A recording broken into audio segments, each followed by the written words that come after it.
Sir lease contract की definition में जो हमने चार इंपॉर्टेंट टर्म्स कवर करनी है, number one identified asset, number two right of use, number three lease term and number four lease payments.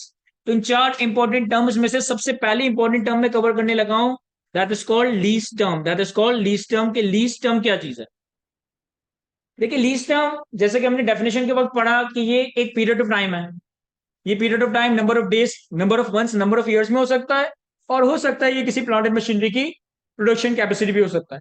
लेकिन IFRS 16 ये कहता है कि लीज टर्म के तीन कंपोनेंट्स हैं। IFRS 16 ये कहता है कि लीज टर्म के तीन कंपोनेंट्स हैं।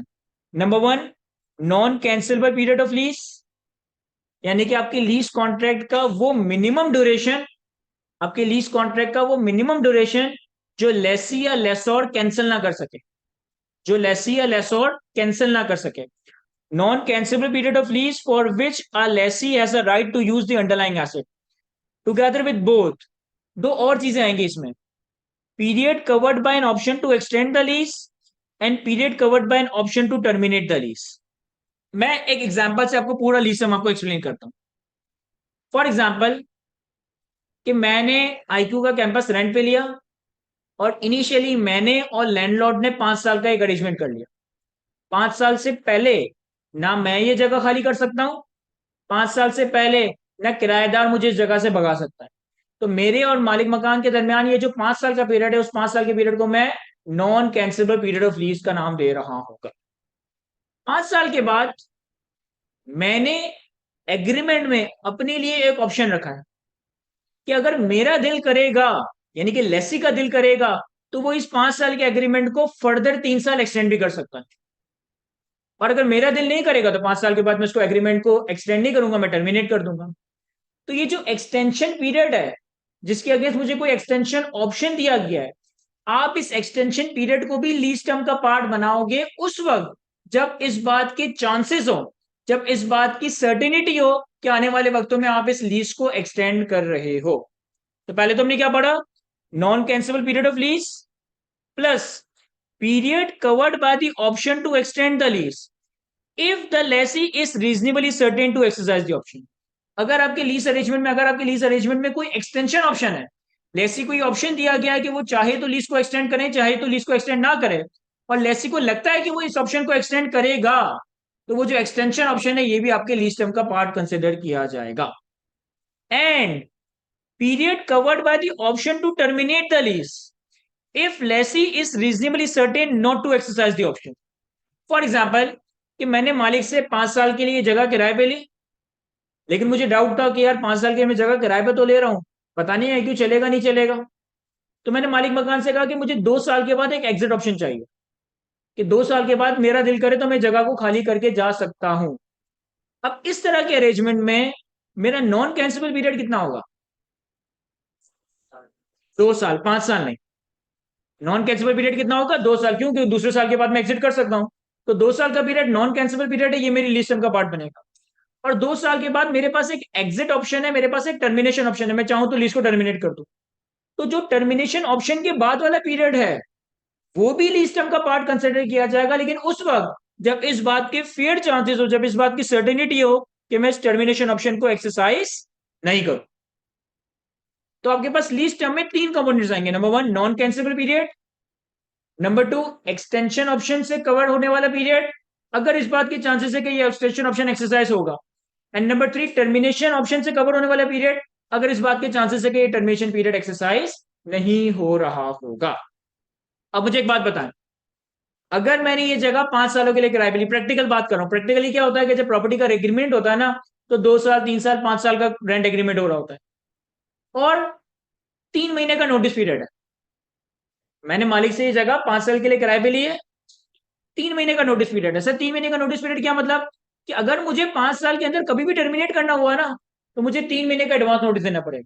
इसी तरह अगर मालिक मकान को भी मुझे 5 साल से पहले भगाना हुआ ना, तो वो मुझे 3 महीने का नोटिस देके यहां से भगा सकता है। अगर ये अरेंजमेंट है तो मेरा नॉन कैंसिलेबल पीरियड कितना है? 5 साल या 3 महीने? मैं कह रहा हूं कि मैंने ये जगह 5 साल के लिए किराए पे ली, लेकिन एक टर्मिनेशन का क्लॉज डाल दिया कि जब मेरा दिल करे या जब लैंडलॉर्ड का दिल करे, वो 3 महीने का नोटिस पीरियड देकर एक दूसरे को हटा सकता है। मुझे यहाँ से जाना होगा, मैं 3 महीने का नोटिस पीरियड देके चला जाऊंगा, मालिक को मुझे यहाँ से हटाना होगा, वो मुझे 3 महीने का नोटिस पीरियड देके यहाँ से भगा सकता है। अगर ये अरेंजमेंट है तो नॉन कैंसिबल पीरियड कितना होगा सर? 3 महीने। नॉन कैंसिबल पीरियड कितना होगा? 3 महीने। अब इस एग्जांपल में 5 साल नॉन कैंसिबल पीरियड नहीं है, नॉन कैंसिबल पीरियड सिर्फ 3 महीने ही है।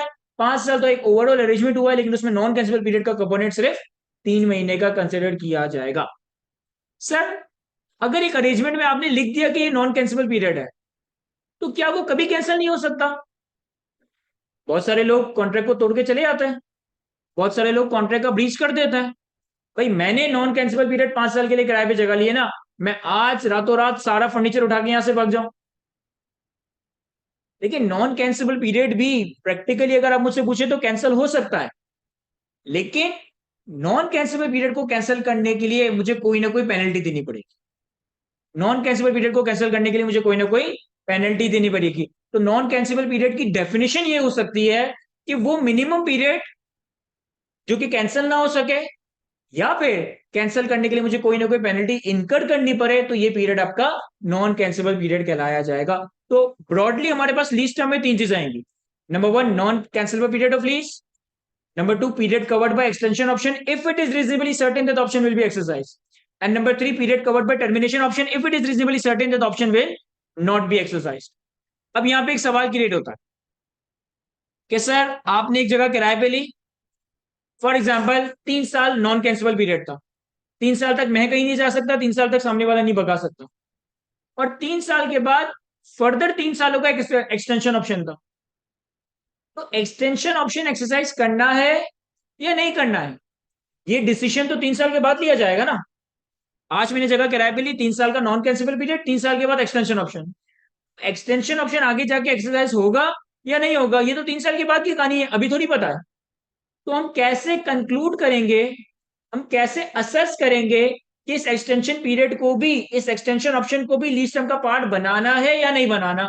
तो इसके लिए हमें आईएफआरएस 16, इसके लिए हमें आईएफआरएस 16 कुछ फैक्टर्स देता है कि आप इन फैक्टर्स की बेसिस पे असेस करोगे कि आइदर ये एक्सटेंशन ऑप्शन या टर्मिनेशन ऑप्शन आपके लीज पेमेंट का पार्ट बनेगा या नहीं बनेगा। आपके एग्जाम लेवल पे आपसे असेसमेंट नहीं करवाएगा, आपके एग्जाम लेवल पे तो आपको डायरेक्टली बता देगा, लेकिन फाइनल लेवल पे ऐसा हो सकता है कि आपको एग्जामिनर खुद असेस करने के लिए कहे कि आप देख लो कि लिस्ट टर्म क्या होना चाहिए। सर वो 4 फैक्टर कौन कौन से हैं?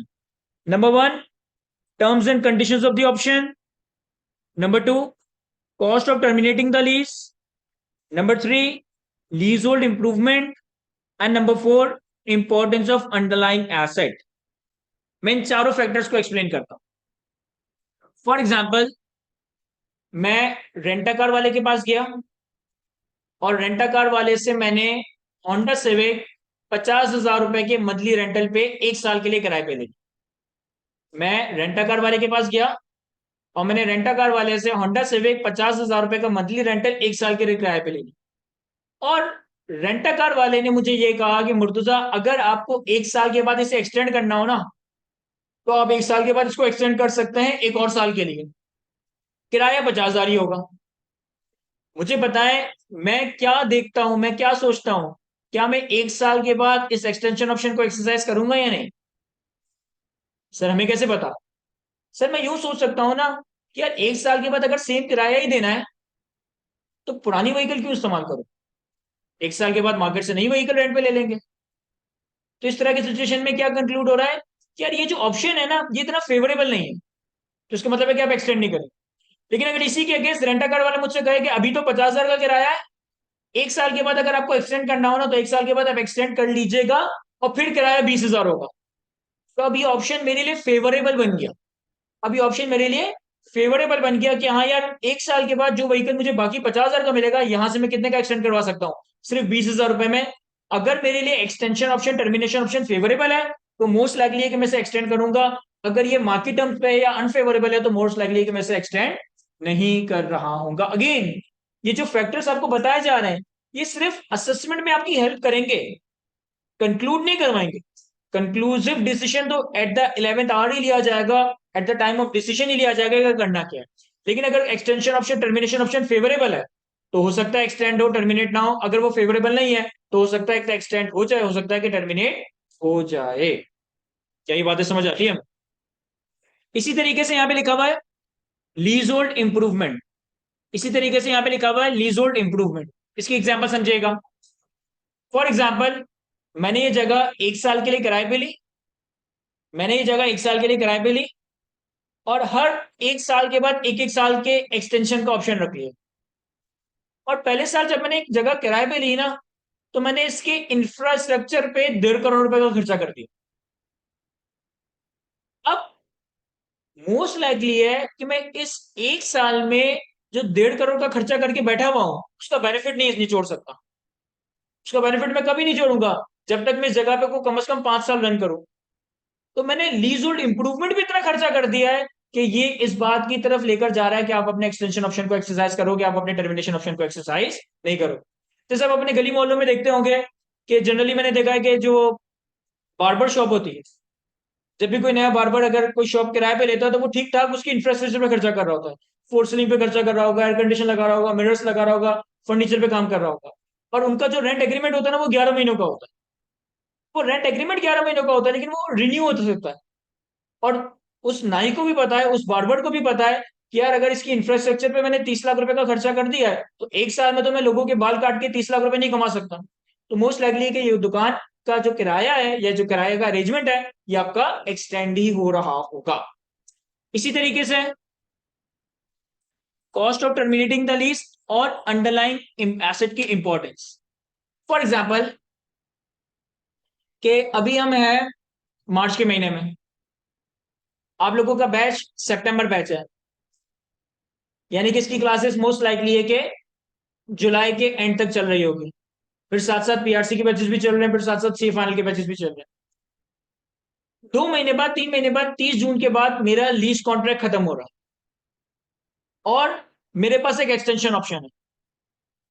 अब हो सकता है कि मेरे लिए एक्सटेंशन ऑप्शन फेवरेबल या अनफेवरेबल की बात ना हो, या मैंने अंडरलाइंग एसेट की इंप्रूवमेंट पे इतना खर्चा ना किया हो, लेकिन मुझे मालूम है कि यार अगर बैच के दरमियान मैंने अपनी ये जगह यहां से खाली कर दी ना, तो मार्केट रेपुटेशन में बड़ा इंपैक्ट आएगा। लोग कहेंगे कि आधा बैच पढ़ा के ये लोग कहाँ गायब हो गए, कौन सी जगह चले गए। या ये तो चलो आईक्यू का एक सिनेरियो है ना, कि अगर मैं यहाँ आप लोगों से फीस कलेक्ट करने के बाद आईक्यू बंद कर दूं, तो आप मेरा क्या ही उखाड़ लेंगे। लेकिन फॉर एग्जाम्पल कि अगर आपने कोई मशीनरी किराए पे ली हुई है, और आपका एक ऑर्डर लगा हुआ है कि आपने 1 लाख यूनिट बनाना है, और वो मशीन की लीज पूरी हो रही है, तो आपको मालूम है कि यार अगर मैंने ये लीज अरेंजमेंट कंटिन्यू नहीं किया, एक्सटेंड नहीं किया, टर्मिनेट कर दिया, मुझे अपने पेंडिंग ऑर्डर्स में पेनल्टीज पे करनी पड़ सकती है।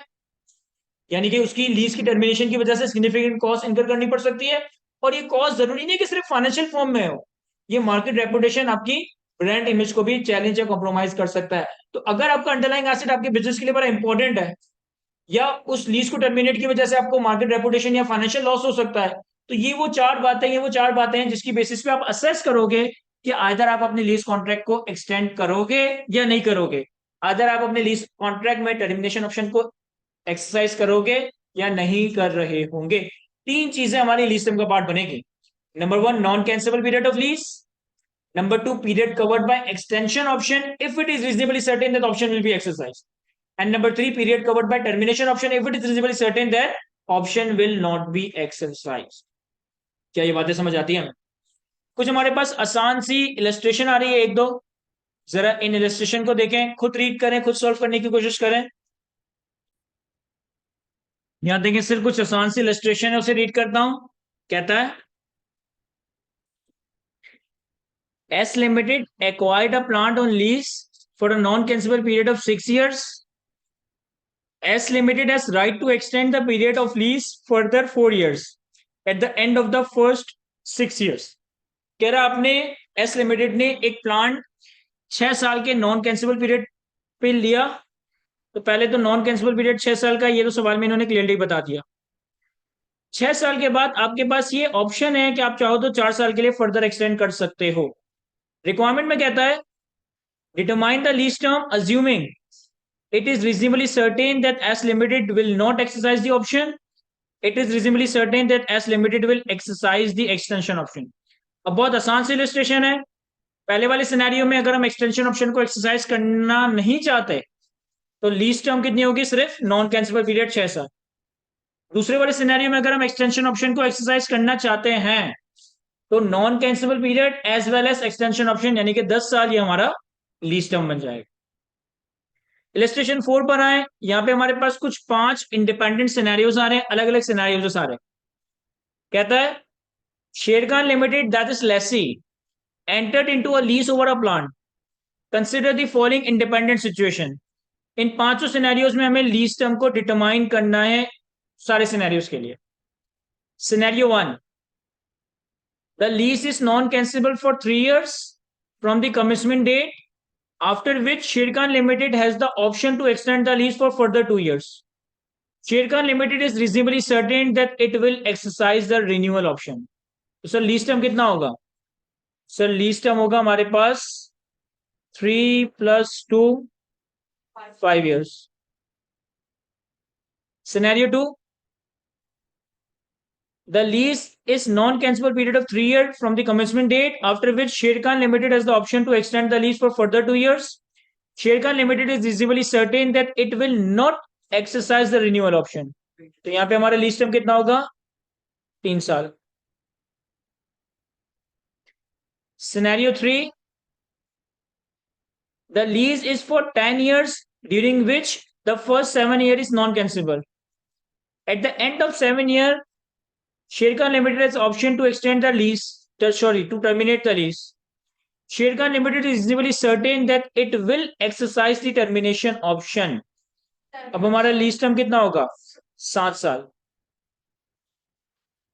Scenario 4, the lease is for 10-year period during which the first 7 years is non-cancelable. At the end of 7-year period, Sherkan Limited has the option to terminate the lease. Sherkan Limited is reasonably certain that it will not exercise the termination option. Sir यहाँ पे simply 7 non कैंसिबल plus 3 साल termination period के बाद जो कि हमें लगता है कि हम एक्सरसाइज नहीं करेंगे। और लास्ट सिनेरियो हमारे पास the lease is for 10-year period during which the first 7 years is non-cancelable. At the end of 7 years, both Sherkan Limited and lessor has the option to terminate the lease. Sherkan Limited is reasonably certain that it will not exercise the termination option. Sir 10 साल के लिए जगह किराए पे ली, 7 साल का period non cancellable है। 7 साल के बाद शेरखान के बाद और लेसोर के पास ये ऑप्शन है कि वो लीज को टर्मिनेट कर सकता है। शेरखान को लगता है कि वो इस ऑप्शन को एक्सरसाइज नहीं करेगा। अब इस केस में लीज टर्म कितना होगा? 7 साल या 3 साल 10 साल? देखें सर लीज टर्म की डेफिनेशन क्या थी? एक तो नॉन कैंसिलेबल पीरियड, दूसरा period covered by option to extend if lessee is reasonably certain, period covered by option to terminate if lessee is reasonably certain. तो यहाँ पे हमने ऑप्शन दोनों के हाथों में रख दिया है ना, तो लेसी ने तो ये कंक्लूड कर लिया कि वो टर्मिनेट नहीं करेगा, लेकिन हमें लेसोर की इंटेंशन को भी थोड़ा बहुत जज करना पड़ेगा यहाँ पे। अब यहाँ पे ये मैंने आईकेएफ की स्टडी डेक से ही एग्जांपल कॉपी की है, तो उन्होंने कुछ ऐसे जितना क्लियरली बताया नहीं है कि लेसोर क्या चाहता है, लेकिन चूंकि लेसोर के पास भी ऑप्शन है तो मेरे पर्सपेक्टिव से जो लीस्ट है वो आपका 7 साल ही बनना चाहिए। मैंने इसका सोल्यूशन भी लिखा है, यहाँ पे रीड कर ले। सोल्यूशन में क्या लिखा हुआ है? कहता है lease term is 7 years, lease term जो है वो 7 साल है। The optional cancellable period is excluded, हमने 3 साल का जो एक्सटेंडेड पीरियड या टर्मिनेशन पीरियड था उसको कंसिडर नहीं किया। Although we normally include the cancelable period if we are reasonably certain that option to cancel or terminate will not be exercised. But in this case, lessee is reasonably certain that it will not wish to cancel the lease. However, the cancelable period is excluded because lessor also has the option to cancel the lease during this term. चूंकि हमारे पास सिर्फ हमारे पास option नहीं है, लेसोर के पास भी option है और हमें नहीं पता कि लेसोर क्या करेगा, तो फिर हमने वो टर्मिनेशन पीरियड या टर्मिनेशन पीरियड ऑप्शन वाला पीरियड अपनी लीज टर्म का पार्ट कंसिडर नहीं किया है। क्या ये बातें समझ आती है हमें? तो हमारे पास लीज कॉन्ट्रैक्ट की डेफिनेशन में जो 4 इंपॉर्टेंट टर्म्स थी उसमें से सिर्फ एक इंपॉर्टेंट टर्म एक कॉन्सेप्चुअल एरिया कवर किया, that is called lease term.